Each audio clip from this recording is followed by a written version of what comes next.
bring in Texas DPS Lieutenant Chris Olivares. This change that the Biden administration wants to put forward, do you think that that would help stem the flow? Well, good morning, Dana. No. So this is a complete shell game. And what I mean by that is all it's going to do is create a much larger magnet for illegal immigrants to claim asylum at the ports of entry. Really what it is just to create a more orderly process and to refrain from the negative optics by having large groups come across between the ports of entry. But that does not take into account that this is going to be a more widespread abuse of the asylum process. The majority of these illegal immigrants that are coming across or seeking asylum for political or economic reasons, which are not justifiable asylum claims. So by using the CBP-1 app, that's by the means of having a legal pathway, they have to use the CBP-1 app.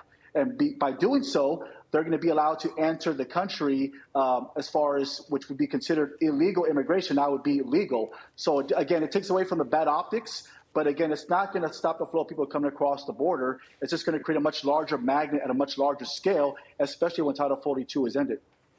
You know, it's interesting to me that people who are very desperate, who have crossed the Darien Gap, who have made this trip, they all have the ability to have an app and that works. That's pretty amazing. The left is not happy with President Biden on this. Listen to Jane Bentrott. I'll read to you. She's at the Justice Action Center, and she's against what President Biden has done. And from the left, she says this, that it is in direct contravention of President Biden's campaign promises to reverse Trump's racist, xenophobic immigration policies and give all folks seeking safety a fair shot at asylum. You know, there's going to be some hearings taking place at the border, and you have more congressional delegations going down there. You can see some lines being drawn between the left and the right on this. But in your experiences, and I know you joined a roundtable discussion about this in the state with the governor, do you get a feeling that there might be some way for the left and the right to at least understand what the facts are on the ground to try to get something done legislatively? Well, I mean, we're very hopeful for that. I mean, we've been taking on this problem since March of 2021. So we're very hopeful that there could be some type of agreements between both parties. I mean, there's something that needs to be done, not just in terms of the mass migration that we're seeing, but also take into account the amount of drugs that are coming across our border, fentanyl, and also the gotaways. Mm-hmm. Something needs to be done. There needs to be some action put in place. And that's what the governor was talking about yesterday at the roundtable. He has made it his priority to secure the border and to protect Texans, but by using whatever means possible within his legal authority, by using every tool and resource that we have at our disposal to try to stop the flow of people coming across, but focus more on the criminals, the drugs, the fentanyl, the gotaways, the criminals, those that are on the suspected terror watch list. That's what we need to focus on. But again, something needs to be done. There needs to be some agreements. All these visits to the border, there needs to be something as far as we can all agree on and try to put something in place so we can help slow this problem and actually put an end to this, because again, it's not slowing down. And when we compare the numbers from January and to December of last year, that's not a fair comparison. But if you look into the numbers from last fiscal year of 21 and 22, the same time in January, this fiscal year is much higher. So we expect to see those numbers rise, especially going into March and the summer. So again, something needs to be done. There needs to be some action put in place. Yeah. The governor is doing as much as he can to try to put whatever rules and policies he can within his legal authority. But again, it's going to require much more than that. We've had 1.3 million known gotaways since the fiscal year of 2021. And we know about those. That doesn't count the ones that we don't. Right. Olivares, thank you. Exactly. Good to see you. I'm Steve Doocy. I'm Brian Kilmeade. And I'm Ainsley Earhart. And click here to subscribe to the Fox News YouTube page to catch our hottest interviews and most compelling analysis. Vladimir Putin delivering a defiant speech today, also vowing to stand firm.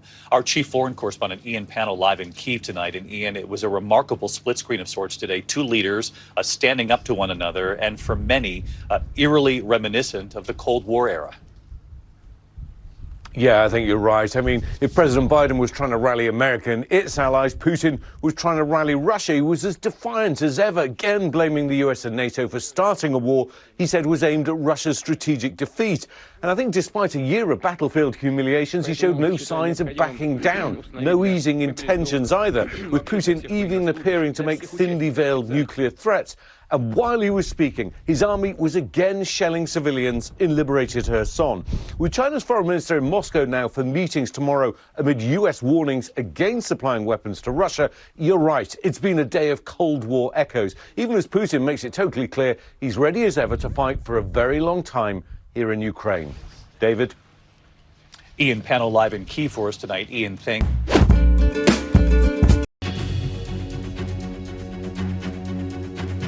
This is CBS News Flash. I'm Chanel Call in New York.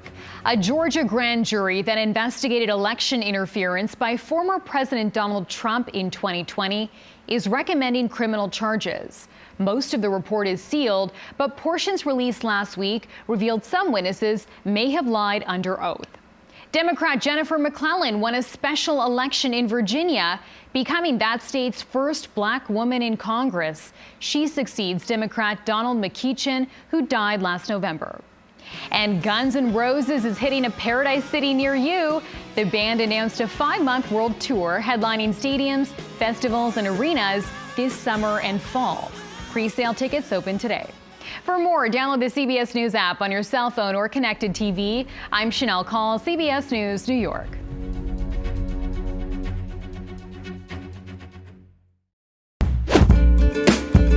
Parents nationwide are still dealing with the lasting impact of school closures and pandemic lockdowns. A Democrat is sounding the alarm in Chicago, where a new report reveals dozens of city schools have zero proficiency in either reading or math. Martha McCallum anchors the story, and we did a report 2 weeks ago about Baltimore, and there was not a single kid in 8th grade that was proficient in math in the Baltimore city schools. So, if this were a country, you would call it a failed state. Yep. Right? Public education in the United States, in many areas, is a failed state. So where is the crisis response? Where is the response that's necessary when you have a failed system? I spoke yesterday to Governor Huckabee Sanders in Arkansas. She rolled out a plan yesterday for education reform. But I really don't understand where the alarm is. Where's the crisis response to what's going on in America's schools? It is so sad and pathetic. When you have 55 schools that have no proficiency in reading or math, what is the point? You are failing in your mission.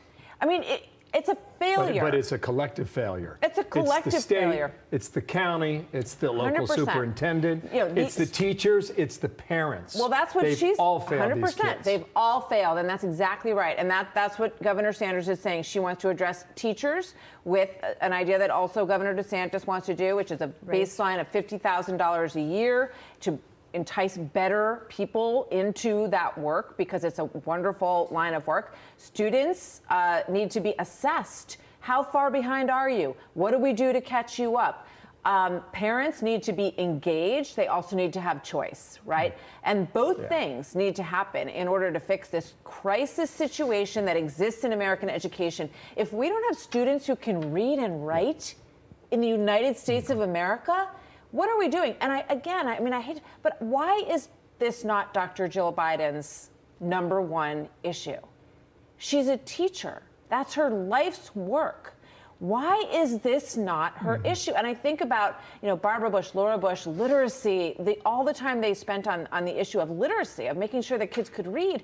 I really don't understand why we're turning a blind eye to this issue at the federal level. The other thing that happens is that if you can't read at this age, in the 8th grade, you're likely to be an illiterate adult. And that's something that Barbara Bush really focused on as well, because if you can't read as an adult, then you know what your life is. Your chances of going to jail increase dramatically. Your ability to earn an income that will be able to support you goes down, and then the cycle continues. Absolutely. I mean, what if we had a 6-week summer catch-up reading program and basically got volunteers from colleges across America and said, look, this is what you're going to do. This is your service to the country. Spend 6 weeks this summer working with kids and helping them learn to read. And it would be a fantastic way to get people involved. So they gave us Chicago Public Schools gave us a statement. They said the scores are consistent with other large urban districts. Great. They said you're at the bottom with everyone else. These scores are a direct reflection of the pandemic challenges. They existed before that, too. They existed before that, too. And we expect a strong recovery this year and next. And we hope so, too. Those gains will be reflected. Yeah, so they need to set benchmarks and then show people how they've done that, how they achieved that goal, because, saying other people are also at the bottom is pretty pathetic. No good. Thank you, Martha. See you at 3 o'clock today. See you at 3 o'clock. I'm Steve Ducey. I'm Brian Kilmeade. And I'm Ainsley Earhart. And click here to subscribe to the Fox News YouTube page to catch our hottest interviews and most compelling analysis. Now, a new CNN K-File investigation into Nikki Haley. The South Carolina Republican garnered national attention. You probably remember back in 2015 when she called to remove the Confederate flag from the State House grounds after a white nationalist killed 9 people at a black church in Charleston. But in 2010, Haley, who was running for governor at the time, said the Confederate flag was not racist. For those groups that come in and say they have issues with the Confederate flag, I will work to talk to them about it. I will work and talk to them about the heritage and how this is not something that is racist. This is something that is a tradition that people feel proud of. That interview you see there was by a local activist group called the Palmetto Patriots. At one point, candidate Haley said this about South Carolina's Confederate Heritage Month. The same as you have Black History Month and you have Confederate History Month and all of those, as long as it's done where it is in a positive way and not in a negative way, and it doesn't go to harm anyone, and it goes back to where it focuses on the traditions of the people that are wanting to celebrate it, then I think it's fine. Let's get some more insights on this reporting from the leader of CNN's K-File team, Andrew Kaczynski. Andrew, what can you tell us about this interview and the group, the Palmetto Patriots, behind it? So this interview took place in 2010 when Haley was first running for governor. Now this group, which is now defunct, the Palmetto Patriots, was formed, according to them, to fight attacks against Southern culture. It appears to have just been a rather small group that was interviewing Haley, just a few people. And CNN was able to learn that one of those interviewers was a board member, an active member of the white nationalist group, the Council of Conservative Citizens. Now, people might remember, but just 5 years later, that same group was reportedly who inspired Dylan Roof to do that shooting at a historically black church in Charleston. And as we remember, that shooting eventually spurred Haley to call for taking down the Confederate flag from the State House grounds. Now, in this interview, we saw Haley offer sympathetic answers on the state's Confederate history. Let's just take a listen to this clip here of what she said about the causes of the Civil War.